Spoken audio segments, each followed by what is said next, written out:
Қайырлы күн достар, каналыма қош келдіңіздер. Сіздермен Назерке. Бүгін сіздерге дастарханның көркін ашатын түрлі салаттың рецебімен бөлісетін боламын. Және де менің инстаграм парақшама тіркелуді ұмытпа. Түрлі ақпараттармен бөлісетін боламын. Ең бірінші салатымызды дайындаймыз. Ол үшін қияр қажет болады. Қиярды домалақтап турап аламыз.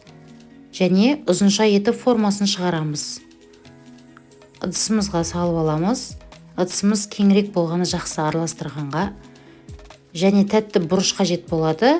Қандай түрін пайдалансаңыздар да өздеріңіз білесіздер. Кубиктап турап аламыз.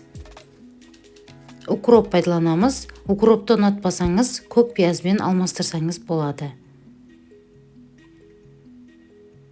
2 ас қасық горох қосамыз және дәміне қарай лимон шырынын қоссаңыздар болады. Тұз және сұйық май құйып, барлығын жақсылап тұрып араластырамыз. Осымен салатымыз дайын болды. Өте дәмді, керемет салаттардың бірі.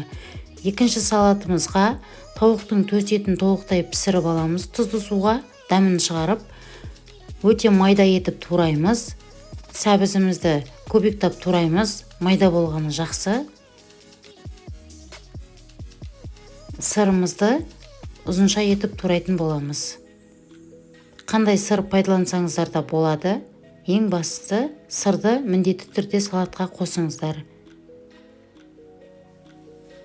2 ас қасық жүгері қосамыз. Дәміне қарай тұз, майонез қосып жақсылап тұрып араластырамыз. Осымен екінші салатымыз да дайын болды. Өте дәмді, тойымды салат. Үшінші салатымызды дайындаймыз. Ол үшін помидор қажет болады, яғни қызанақ. Артық жерін алып тастап, ұзынша етіп турап, үстінен 2 немесе 3 бөлікке бөлеміз. Қатты майда болып кетпесін.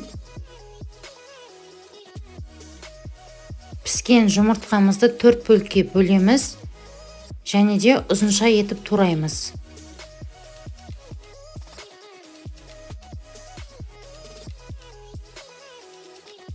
Піскен картопты дәл видеодағыдай пышақпен майда етіп қосамыз.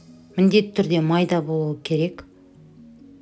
Және қиярымызды домалақтап, ұзынша етіп тураймыз.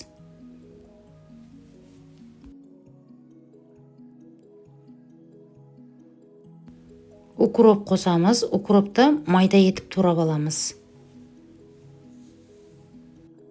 Дәміне қарай тұз, қара бұрыш қоссаңыздар да болады. Және майонез қосып, жақсылап тұрып араластырып аламыз. Осымен біздің салатымыз дайын болды. Өте керемет, ерекше салаттардың бірі. Ең соңғы 4-ші салатымызды дайындаймыз. Сырымызды кубиктап турап аламыз. Крабты да дәл солай сыр құсатып кубиктап турап алатын боламыз.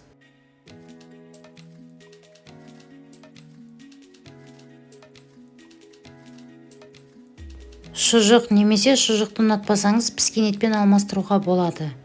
Кубиктап турап аламыз.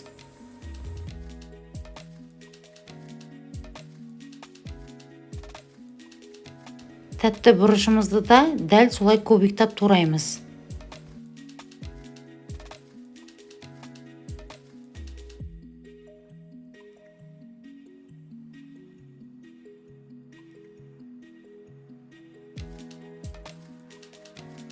Жұмыртқамызды ұзынша етіп турап аламыз.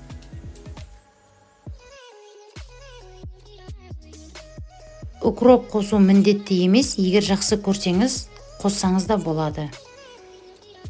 Дәміне қарай тұз және майонез салып, жақсылап тұрып араластырамыз.